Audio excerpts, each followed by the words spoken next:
On passe à notre page culturelle de ce vendredi avec un projet artistique fort.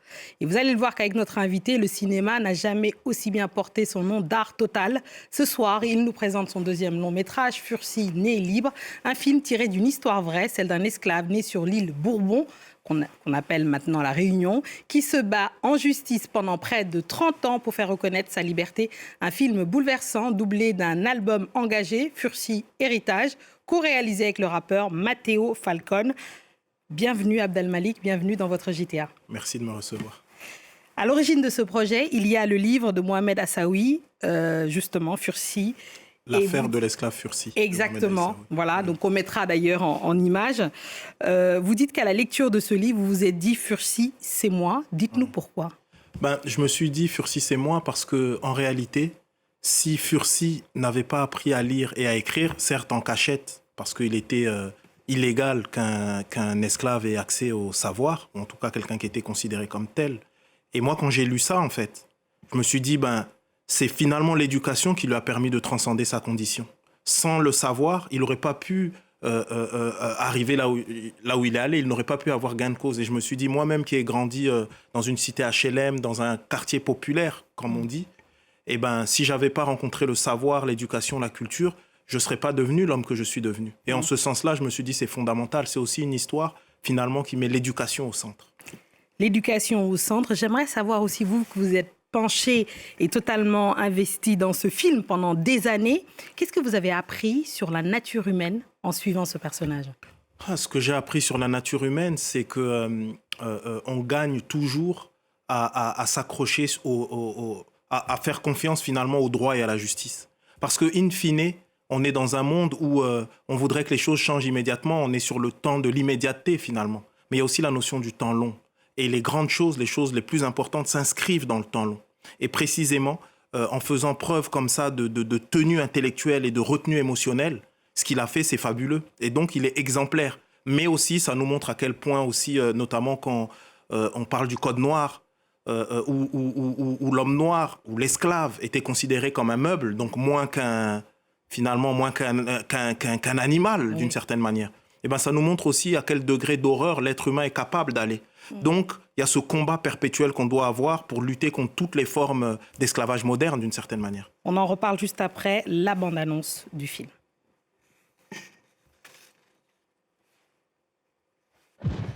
Fursi, né libre, esclave maintenu par la cupidité des hommes.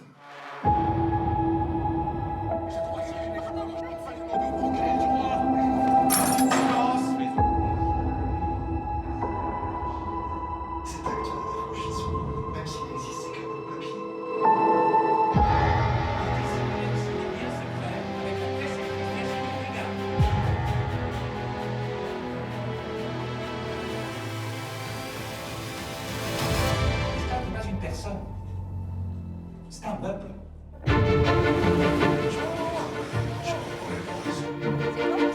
Baisse les yeux quand je te parle. J'ai 16 ans sur 37, passe à la moyenne de Paris. C'est moi qui le défends. Je ne vous abandonnerai jamais, Fursi. Ses pieds avec un peuple qui sont les soldats de la justesse de mon pouvoir.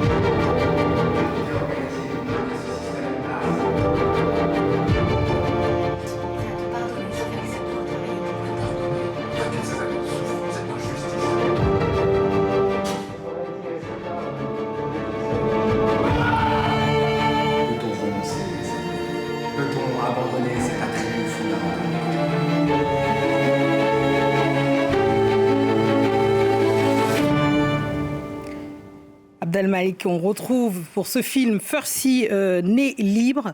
Ce film à regarder est très difficile à certains endroits parce que, évidemment, il y a une dureté de l'histoire qui est réelle, c'est une histoire vraie.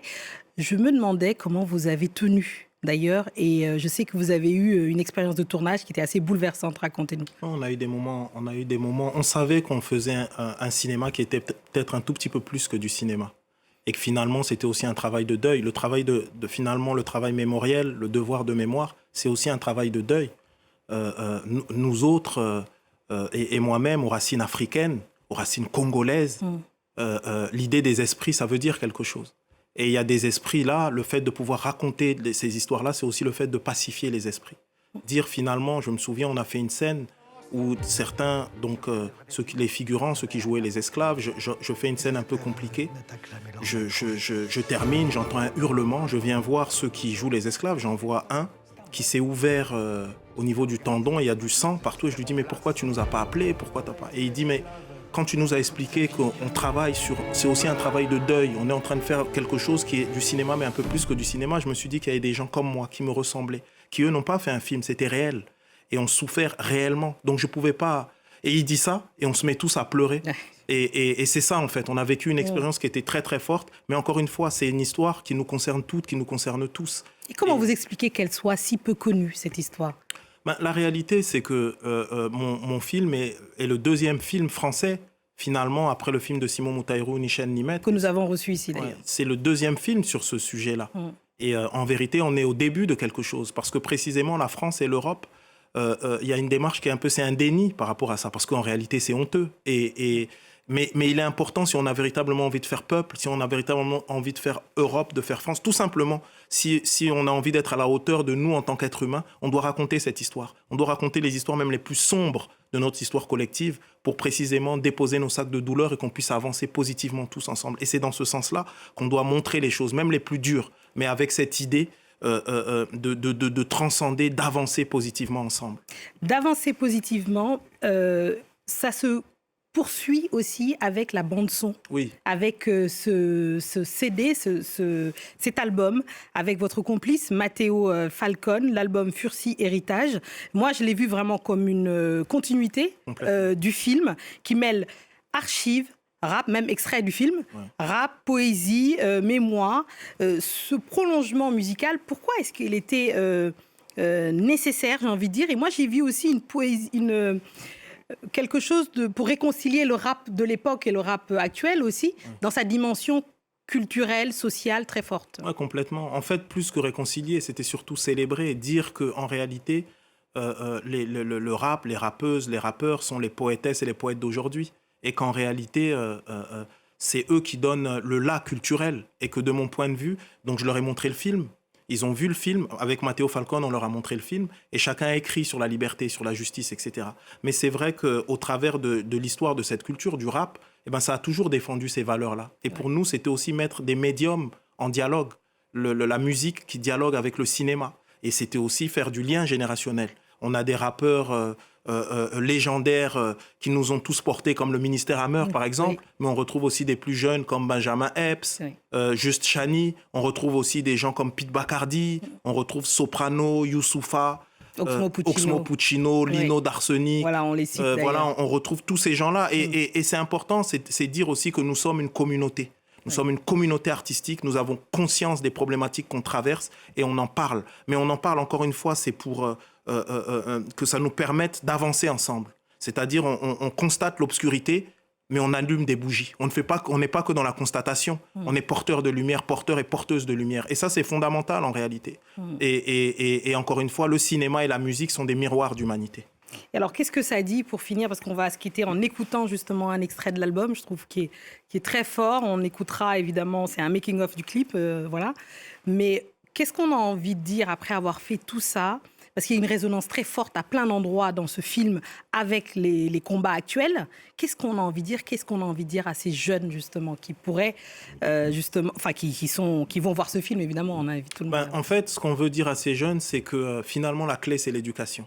L'idée, c'est de faire j'ai voulu faire un film ample, un film qui soit divertissant aussi. Et qu'en sortant de là, on se dit, OK, j'ai envie de lire le livre de Mohamed Aïssaoui. J'ai envie peut-être d'aller voir certaines recherches d'universitaires pour essayer de comprendre davantage. Et aussi susciter des vocations. Parce que finalement, c'est que le deuxième film. On voudrait que des réalisatrices, des réalisateurs s'emparent de ce sujet et des autres. Parler de la colonisation, pour dire les choses. Et il est important de mettre la lumière sur ces histoires-là si, encore une fois, on a envie d'avancer toutes et tous ensemble. Bien entendu. Merci beaucoup, Abdelmalik, d'être venu. Merci pour ce projet puissant, ce devoir de mémoire incarné avec une grande dignité. Merci beaucoup. C'est la fin de ce JTA. Merci à tous. On se quitte en particulier ce soir de Neuf à Saint-Denis en passant par Brazzaville. Voilà. Restez avec nous car l'actualité continue sur France 24 et on se quitte avec Ciné Qua Neuf. Qu'on me fait, demande à Johnny. voir son enfant blessé dans sa chair, demande à Marie. Oh, on ne cherche pas la vengeance, mais briser le cercle vicieux de la violence. On ne cherche pas la vengeance, mais briser le cercle vicieux de la violence.